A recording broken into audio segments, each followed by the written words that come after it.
Hello, my name is Jason and welcome to Designcast. It's a podcast where I interview a wide range of guests and ask the question, how do you design education? Why is this important? Students all learn differently and need varied teaching methods to be successful. It is more important now than ever to accommodate and personalize education for all students as much as possible. I use my 25 years of experience as an educator to ask questions and to learn about the exciting things people are doing to provide for all students and their unique perspectives. Each episode, I chat with guests from all over the world, from classroom teachers, authors, consultants, and beyond. We chat around a range of topics that we feel are important right now. Will you join me in this journey to learn and grow together? If it's your first time here, welcome. Thank you so much for taking the time to check it out. If you like this podcast, please leave a review, rate, subscribe, share, and download from your preferred podcasting app. This helps the podcast get discovered by new listeners. Also, please use the hashtag Designcast when discussing your thoughts and feedback on your favorite social media platform. To connect with me, I would love to hear from you. Thanks for listening. So let's get on with the episode.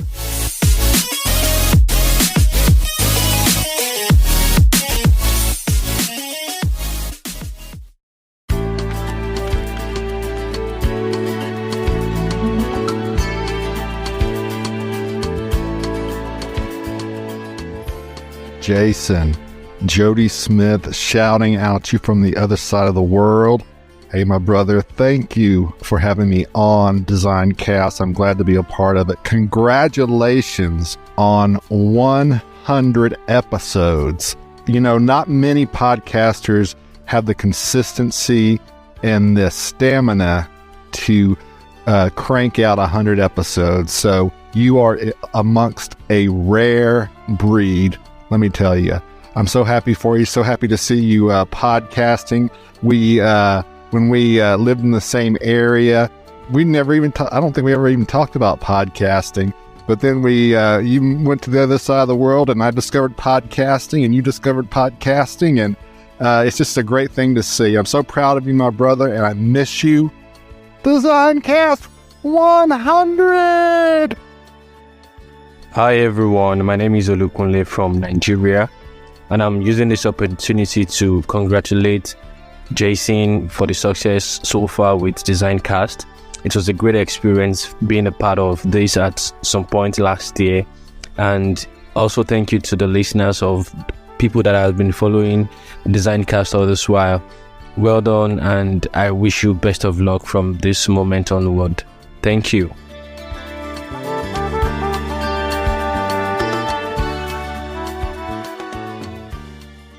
Welcome back to another episode of Designcast, and I'm just so fortunate today to have Jeff Imrich with me. Hey, Jeff, how are you? I'm good, Jason. It's great to be here. We're lucky to make this happen because we're at opposite ends of the earth. But you know what? It's almost like you're sitting in my living room. So I'm so glad that you're here with me, Jeff. And thank you so much for taking the time to talk to me today. Yeah, thank you. It's crazy. Beijing to New York. So. Wonders of technology. The wonders of technology, man. It's awesome. So, Jeff, listen, this is so awesome to talk to you. So if people are not familiar with who you are, can you just tell a little bit about who you are and your background and what you're currently doing? I'm a co-founder of Rock by Rock, and Rock by Rock is a platform for K-5 educators in any educational setting to help them do project-based learning. So we offer a library of project-based learning experiences that are ready to go out of the box, but you can customize for your context. And we started that because I've been a teacher. I've worked with teachers as like a coach in teacher training. I've also worked with schools and communities to sort of try and redesign school to help it be more career and college ready for kids. Probably not surprising, especially given what you do, Jason, that like when kids are doing projects, like when they're engaged in real world learning that's got authentic purpose, they're on fire. Like, it's just like motivation is through the roof. The academics are like, they're learning it in like really organic ways. And then kids remember what they learned. It's not like, oh, I did this worksheet and then I forgot about it. And so through our work, like we're hearing things from teachers like, we love doing this, but it's super hard to plan. And folks would come visit the school and be like, oh, this is awesome, but I don't know how I would scale this. Project-based learning has been around for 100 years and still like it's not something that most kids in most settings have access to. And you're like, and so we started Rock by Rock. So we thought like, how can we make this just a little bit easier? Create a toolkit that empowers teachers to get started without having to plan everything from scratch. And so that's a little bit about me, and that's a little bit about, what we're doing. Nice. So you said you were a teacher before. What did you teach? Yeah. So I taught, two things. I taught middle school, a bunch of subjects in this like sort of like quasi team self-contained setting. And then also English. I was in Taiwan for a year and I taught 1st through 6th grade, basically English as a foreign language. It's crazy because I kind of like, run the gamut all the way from 1st grade up to 7th grade. Although I think middle school is still a sweet spot for me. Yeah, absolutely. And, middle school really caters itself to project-based learning in so many ways. And I know that you said that your platform is really kind of pitched for the K-5, but do you have middle school type stuff as well, or is that in the works, or what's the plan? Really good question, and a timely one, because we get questions every week about when is middle school coming and can we work with you to help build it out, and we want projects both for STEM and literacy and social studies and literacy. I think if we had talked 2 months ago, I would have said, yeah, we're going to get to 6-8 eventually, but now I think we're going to try and start getting to 6-8 this winter. Yeah, so it's in the works. We've got a few schools that we're going to partner with. So I think what we're going to do is try and co-develop kids and teachers. Like, what do you need? How does it work? Let's prototype this together, because we really want this to be practical and usable. And so yeah, I'd 6-8 on the horizon. Oh, nice. So do you mainly cater to homeschool, to public schools, to schools outside the U.S.? What's kind of your market at the moment? So our theory is that you can do great learning anywhere. Anybody can wear the educator hat. And so we really wanted to build something that worked for any educator in any setting that was sort of place agnostic. And so part of that is because we've opened schools, and opening a school is really hard. And we thought like, gosh, like we want folks to be able to do this in any setting. So we work with public, private, charter, faith-based schools, micro schools, pods, homeschool co-ops, and after-school programs. And they all use our projects in different ways in those settings. We're currently mostly US-based, but we've been starting to get requests from folks in other countries. And so we're trying to figure out, what that looks like, but basically anytime, anywhere. I mean, there's a lot of bad things that have happened over the last couple of years, but one good thing is that a lot of the technologies had to catch up so that we are able to deliver content synchronously, asynchronously, hybrid, that kind of thing, which honestly 3 years ago, flipped classroom was revolutionary in a lot of ways. And so to think about how much even learning management systems have had to actually speed up the process. And so I would think now probably it's a lot easier, as you mentioned, kind of system agnostic, to what people are doing. And I'm wondering, so when you talk about these projects, the projects are topical or theme-based, and then people can apply whatever standards or framework around them. Is that kind of how you've built that out? Yeah, so it's a really good question. So describe the arc. So a typical project, like, in project-based learning, you've got like a driving question. So each of our projects has a real-world mission. So it might be, how can you help prevent traumatic brain injury from sports or bicycle accidents? How can we support elephant conservation? How can we stop the spread of invasive species? We have some like topical ones, like should we eat bugs to help reduce our environmental impact? Kids grapple with that content to help form a perspective on what they want to do about it. And then they apply that in some way that allows them to affect change. And that might be advocating for a new policy. It might be presenting information to others. It might be raising awareness so others can take action. So everything culminates in this like authentic way that empowers kids to be change makers. And so the projects themselves are aligned with NGSS standards as the anchor, and then address reading, writing, and listening and speaking standards. Each project has a social emotional hook. So like creativity, curiosity, empathy, kinship, teamwork. That allows us to really be like truly interdisciplinary. So yeah, so topically topically aligned with a mission, and then you have like a way to take action on that. Nice. And so when a student completes a project, do they earn any kind of badge or certificate or anything like that towards the end? Is that part of the program as well? Yeah, Jason, it's like you've got a window in, like a telepathic window into the roadmap for the future of Rock. So I'm glad you're asking these questions. Like, okay, so maybe we're going in the right direction here. We would like to start doing badging. Yes.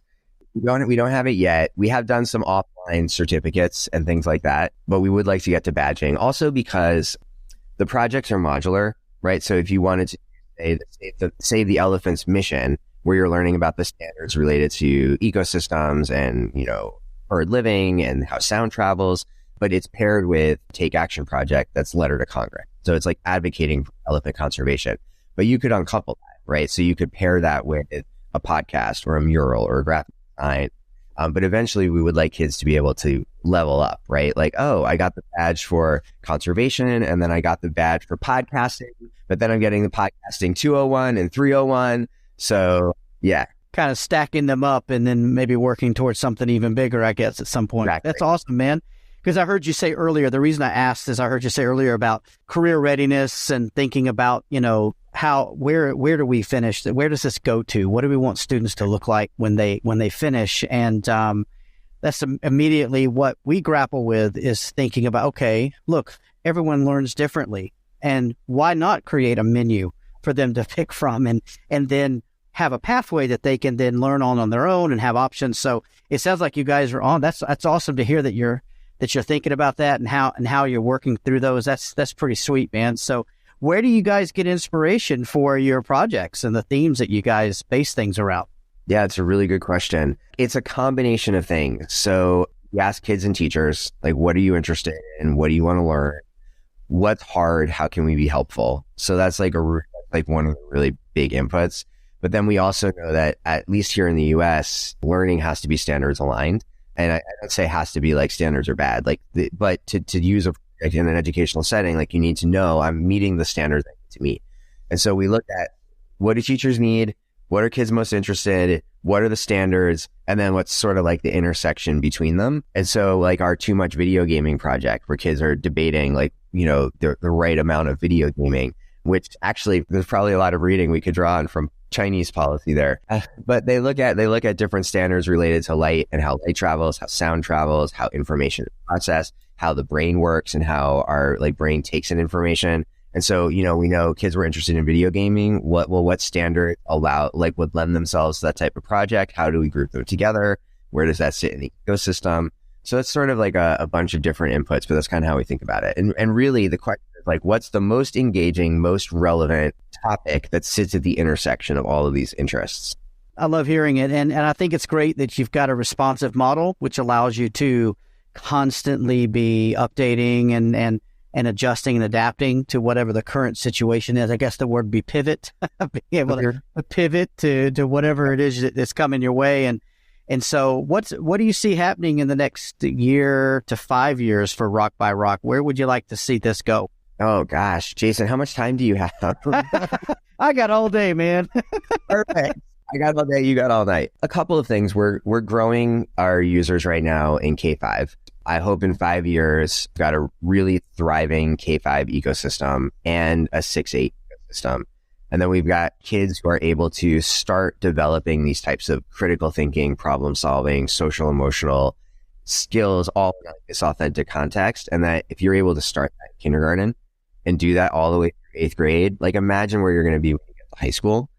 And so our goal is to build out sort of that thriving network of projects. And then I think as we grow and as folks grow in their use of this platform, we hope to grow alongside it, right? So how can we add more content that's relevant? How can we add more projects that are maybe more community based? We get requests help us develop a project that's just centered around, South Carolina. And so we hope to grow the content also. And is there room in the projects for teachers to adapt parts of it to meet their local needs? Is there ways for them to do that? So we do have the platforms. We tried to make them as flexible as possible. So there's 2 ways teachers can do that. One is you could take the project as is and you can insert lessons. Like I want to, today we're going to do this additional lesson, or we have some schools like we have a community group that specializes in this. So they're going to come in and help us do our launch. And then we're going to do a field trip on, when we get to this piece of it. Or like, I think my kids need more practice with, speed and energy transfer. So I'm going to integrate these 3 other labs that I've done before. So we have a lot of teachers sort of use it as a starting place, and then they insert, additional pieces that they need or are relevant. The other thing is that the projects are modular. So like for a 3rd through 5th grade project, there's content, there's a set of virtual field trips that are asynchronous because we include interviews with experts to teach kids about. Each project has an anchor text. So it's like a 30 to 40 page informational text. So kids get at bat reading. And then there's the take action project. All of those are also available in a library, and they're modular. So you might say like, I've already got a unit on food deserts, and I want to use the Ugly Food Hungry People magazine that talks about hunger, and I'm going to insert that into my existing project, and then I'm going to take this other piece of it. So you can take the whole thing and modify, or you can like take the pieces and sort of put them into whatever your current plan. Well, I mean, I know, seriously, Jeff, we could talk all day about all this stuff. I have a couple things I need to ask you. First off, just in your first glance of your website, you have some videos that you share about the project, some promotional type stuff. I guess you have a YouTube channel. Like what's the inspiration? I mean, why do you guys do that? That's a really good question. 2 reasons. So the first is that a lot of like the teacher-student relationship is so important, right? And there's a lot of curriculum that is sort of like person agnostic in the sense that like I'm just reading this information, or I'm doing this thing, right? And so we wanted kids who are going through the experience, because you can do this in a class setting, or you could do this in a self-directed setting. In the self-directed context, and even in a class context, we want you to feel like you're on this learning journey with someone. And so my co-founder and I, to start, Sunghae and I, we do some of these intro videos to sort of help kids get excited, get to know 2 teachers who are going to be working with them. And then throughout the project, we have text chats. And so when you're going through the project, it might be like, we're about to, that was so interesting that we just learned like that elephants can hear sound 12 miles away. Well, did you know, blah, blah, blah? I don't ever know. And then like there's a joke. And so throughout the project, there are like text message exchanges. And throughout the magazine, there are also text message exchanges that build off the intro videos. So as you're going through, you sort of feel like you're on a learning journey with someone. And we have found that kids and teachers find that like really personable and relatable. And so that's kind of why we do that. And over time, we would like to have more folks be than Sunghae and I. We're not quite there yet. But like, and then eventually you can imagine kids playing that role. Like kids are being the guy that's helping you take you through a project. So really it's to try and make it more conversational, break it down, more relational. So that's why we do that. Yeah, they were really fun. So that's really, I was just kind of, in my first glance, it was really fun to kind of check those out and see your videos. I think that is great to have a personalized face to, know that it's not just some robot who's making these things for them, that sure. You're there and you're people too. And I think that's pretty cool. That's awesome, Jeff. I love it, man. I think that's really great. And anytime you need me, let me know. I'll be happy to hop on. Great. Well, I don't love hearing myself on video. So no one loves it. No one loves it, man. Really, this is the thing. The thing is, that's how you sound to everyone else. So don't worry, man. It is what it is. Right. It's all in your head. True. I'm used to it now. It's true. We've been making videos for a couple of years, so I've gotten past it. But yeah, it's still hard to hear. I know, man. It's too funny. You'll get to a point where you're okay. You're comfortable with it. So I have one extra question for you, Jeff, and then we'll talk a little bit about how people can get in touch with you. But if you were to travel back in time, what would you tell your younger self? What I have found to be really interesting is that I am right now in working on this project in partnership with a lot of educators in a lot of settings. I am drawing on things that I have learned at every point of my educational professional journey. There were times when I was doing something and I was like, I'm not really sure how this is going to I'm interested in this. I'm passionate about this. Where this is going, I'm not 100% sure. And I think I worried. Maybe worry is a strong word. Maybe it's not. I think I worried like, is this the right next step? Or is this like the thing? Or like, what's the long-term goal? Where is this all headed? And like, I kind of never really knew, but I always felt like each next decision, I carried the weight of like, I have to figure out like the next thing. And I think if I had just approached it from, no, like, as long as you continue to learn, grow, work with others, have an impact, it's all going to like take you in the right direction. And they all sort of build, because I'm feeling that now. But I like, always like, I'm trying to be like, well, backwards plan. What's the goal? How do I get there? And like, no, really, it's like, enjoy the journey. So that would be the I would tell myself. Enjoy the journey. That's awesome. So listen, Jeff, if people are listening and they want to see how they can reach out and get in touch with you, or to find out more about your platform, or even to see how they could help, what's the best way for them to do that? Yeah. So on our platform, rockbyrock.com, we have a free trial available. So if you want to just go on and check things out and try them out, you can do that. On our website, we also have a support at Rock by Rock. So that's also listed at the bottom of our website, and you can get in touch with us through that. And that, like, for anything, like feedback, questions, you want to partner on something, like we're here, and there's talking with teachers in different settings is one of my favorite things. Oh, nice. Yeah, it's great. That's why I do this podcast, man. Get a chance to talk to new people and to catch up with my old friends. So it's awesome, and make new friends. Well, Jeff, listen, I appreciate you taking the time this morning for you. And I'm sure that Rock by Rock is on the up and up, and that we will probably need to talk again in a year just to see how far you've come. So I hope you would accept my invitation to come back at some other time and talk about how far you've gone in that period of time. Would love to do that, Jason. Thank you. Awesome. Thank you. Hi, guys. This is Jason from DesignCast, and I'm here talking to you about Anchor. If you haven't heard about Anchor by Spotify, let me give you a rundown.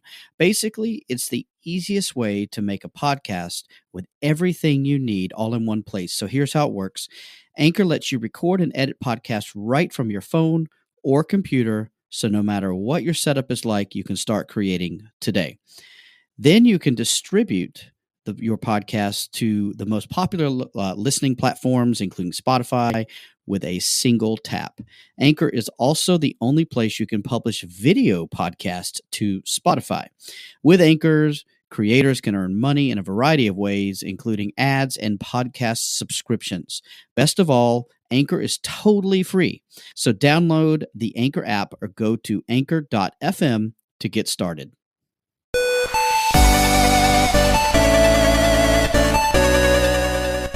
I hope that you enjoyed that episode of DesignCast. Again, I'm Jason. I am the creator and host and one-man band when it comes to this podcast.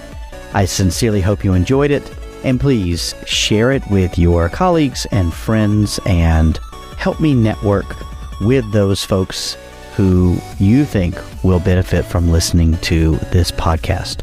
If you own a company or you have connections where you would like to partner with me in this podcast, whether it be sponsorship or product reviews or any other possible services, please reach out to me. My contact information is in the show notes, and I cannot wait to hear from you.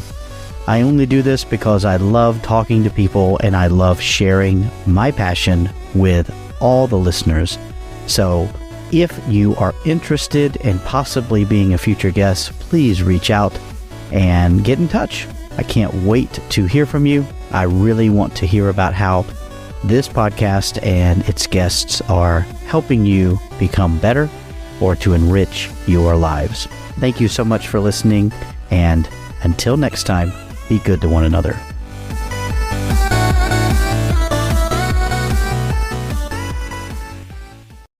This podcast is a proud member of the Teach Better Podcast Network. Better today, better tomorrow, and the podcast to get you there. Explore more podcasts at www.teachbetterpodcastnetwork.com. We'll see you on the next episode.